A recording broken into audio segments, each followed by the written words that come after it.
Class 10 UP board के प्यारे विद्यार्थियों, स्वागत है आप सभी का। आज हम सभी पढ़ेंगे हिंदी का मॉडल पेपर, जो कि बोर्ड एग्ज़ाम 2025 के लिए सबसे ज़्यादा इम्पोर्टेंट है। तो आप लोग वीडियो को अंत तक देखें। सबसे पहले हम बात करेंगे खंड आ की, जिसमें 20 ऑब्जेक्टिव प्रश्न होते हैं, जिनका उत्तर आपको OMR सीट पर देना होता है। तो यहाँ पर पहला क्वेश्चन है, शुक्ल युग के लेखक नहीं हैं। जयशंकर प्रसाद, प्रेमचंद, रामचंद्र शुक्ल, भारतेंद्र हरिश्चंद्र। तो शुक्ल युग के लेखक नहीं है कौन? भारतेंद्र हरिश्चंद्र, क्योंकि भारतेंद्र हरिश्चंद्र भारतेंद्र युग के लेखक हैं। ठीक है। और एक प्रश्न बन सकता है, इसको याद रखेंगे, शुक्ल युग की समय सीमा से। तो शुक्ल युग की समय सीमा क्या होती है? 1919 से 1938 ईस्वी तक। तो ये क्वेश्चन आप याद रखेंगे। इसके बाद नेक्स्ट दूसरा क्वेश्चन है, पूस की रात कहानी के लेखक कौन हैं? तो मुंशी प्रेमचंद पूस की रात कहानी के लेखक हैं। तीसरा है, सिंदूर की होली के नाटककार कौन हैं? तो सिंदूर की होली के नाटककार हैं लक्ष्मी नारायण मिश्र। सी ऑप्शन सही हो जाएगा। सभी लोग वीडियो को लाइक कर दें और प्लीज़ चैनल पर नए हो तो चैनल को सब्सक्राइब जरूर करें। चौथा क्वेश्चन है, रूस में 25 मास यात्रा वृत्त के लेखक हैं। डॉक्टर नगेंद्र, प्रभाकर माचवे, रामवृक्ष बेनीपुरी, राहुल सांकृत्यायन। तो क्वेश्चन 4 का डी ऑप्शन सही हो जाएगा, राहुल सांकृत्यायन। माटी हो गई सोना संस्मरण के लेखक हैं। तो माटी हो गई सोना संस्मरण के लेखक हैं कन्हैयालाल मिश्र, प्रभाकर। ए ऑप्शन बिल्कुल सही हो जाएगा।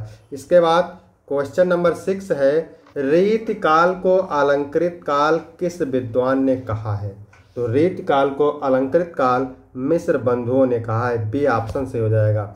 7 नंबर क्वेश्चन है, निम्नलिखित में से कौन से कृत रीतिकालीन कवि देव की नहीं है? तो यहाँ पर कवि प्रिया नहीं है। ठीक है। भाव विलास, भवानी विलास और रस विलास ये देव की रचनाएं हैं, और कवि प्रिया नहीं है। कवि प्रिया है केशव दास की रचना। इसके बाद क्वेश्चन नंबर 8 है, भारतेंद्र युग की विशेषता यानी प्रवृत्ति नहीं है। तो राष्ट्रीयता की भावना भारतेंद्र युग की विशेषता नहीं है। इसके बाद है, 1943 में प्रकाशित तार सप्तक का संपादन किसने किया? तो सच्चिदानंद हीरानंद वात्स्ययन अज्ञेय ने किया था। इसके बाद क्वेश्चन नंबर 10 है, राम की शक्ति पूजा किसकी रचना है? तो राम की शक्ति पूजा है मैथिली शरण गुप्त की रचना। क्वेश्चन नंबर 11 है, हाथी जैसी देह, गैंडे जैसी खाल, तरबूजे सी खोपड़ी, खरबूजे से गाल। उपयुक्त तो पंक्तियों में कौन सा रस है? वीर, करुण, श्रृंगार, हास्य। तो इसमें हास्य रस है। ठीक है। उसके बाद 12 नंबर प्रश्न है, उस काल मारे क्रोध के तन कांपने उनका लगा, मानो हवा के वेग से सोता हुआ सागर जगा। तो इसमें मानो शब्द आ गया है, जहाँ पर मानो, जन जानो, जनहु मनो दिख जाए वहाँ पर होता है उत्प्रेक्षा अलंकार। सी ऑप्शन से हो जाएगा। क्वेश्चन नंबर 13 है, जो सुमिरत सिद्ध होए गणनायक करिवर बदन, करो अनुग्रह सोए बुद्धिराज शुभ कुन सदन। उपयुक्त पंक्तियों में कौन सा छंद है? तो इसमें सोरठा है, क्योंकि सोरठा छंद के पहले और तीसरे चरण में होती हैं कितनी मात्राएं? 11-11।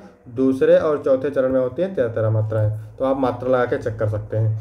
14 नंबर क्वेश्चन है, निम्नलिखित में से किस शब्द में अनुपसर्ग का प्रयोग नहीं हुआ है? तो यहाँ पर अनुकरण में, करण में अनुपसर्ग लगा है, शासन में अनु लगा है, वाद में अनु लगा है, अनुत्तीर्ण में नहीं है। तो सी ऑप्शन सही हो जाएगा। नीलकंठ समस्त पद में प्रयुक्त समास है। तो नीलकंठ यानी इसमें बहुव्रीहि समास है। नीला है कंठ अर्थात शंकर जी।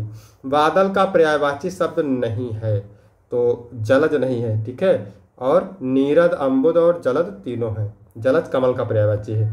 17 नंबर है, इस्मद तुम सर्वनाम शब्द का तृतीय एक वचन का रूप त्वया होता है। बी ऑप्शन से हो जाएगा। इसके बाद 18 नंबर क्वेश्चन है, आंधी आई और हम भागने लगे, रचना के आधार पर वाक्य का प्रकार है। तो जब दो वाक्य और परंतु इसलिए से जुड़े हों तो वहाँ पर होता है संयुक्त वाक्य। रचना के आधार पर वाक्य कितने प्रकार के होते हैं? 3 प्रकार के, सरल, संयुक्त और मिश्र। इसके बाद क्वेश्चन नंबर 19 है, महात्मा बुद्ध ने विश्व शांति को का संदेश दिया, इस वाक्य का वाच्य बताइए। तो इसमें वाच्य है कर्तृवाच्य, नहीं, हाँ कर्तृवाच्य है। ए ऑप्शन सही हो जाएगा। क्वेश्चन नंबर 20 है, वह अचानक चला गया, वाक्य में प्रयुक्त अचानक पद का व्याकरणिक परिचय है। तो अचानक, अचानक क्या है? क्रिया विशेषण। तो वीडियो कैसा लगा? वीडियो अच्छा लगा तो वीडियो को लाइक करें और चैनल को सब्सक्राइब करें। धन्यवाद।